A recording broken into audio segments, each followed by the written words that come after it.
Payg'ambarimiz Rasululloh sallallohu alayhi vasallam sadaqa burxondir deganlar. Diqqat qiling azizlar, sadaqa burxondir. Ya'ni hayoti chog'lik paytida ko'p yaxshiliklar, xayr ehsonlar qilgan insonga alohida burxon belgisi berilar ekan. Ya'ni qiyomat kuni mana shu burxon belgisi bor bo'lgan insonlardan hayoti chog'lik paytida molingni qayerdan olding-ku, qayerga sarf etding deb so'ralmas ekan. Subhanalloh. Mana bu nima? Ajr qorasi edana. Aynan shu hadisga muvofiq biz har ishimizda xayr ehson, sadaqalarni ko'zlaganmiz, niyat qilganmiz.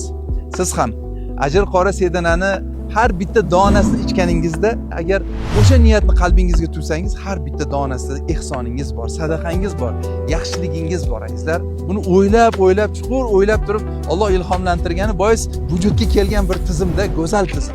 Nafaqat jismi joningizga yordam berasiz.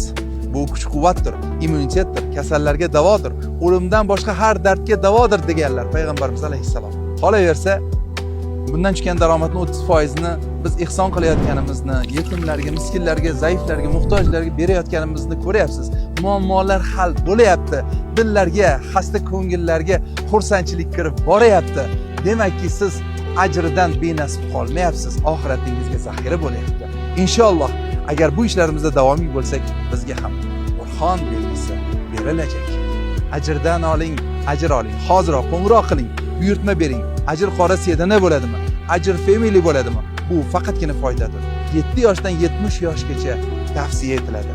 Alloh hammalaringizdan rozi bo'lsin. Bu tijoratlarimiz yanada yuksalsin, keng bo'lsin va ikki dunyoda bizlarni quvontirsin. Inshaalloh burxon belgisi muborak bo'lsin degan tabriklarni eshitish hammalarimizga nasib etsin. Ham salomat bo'lasiz, ham saxovat qilasiz.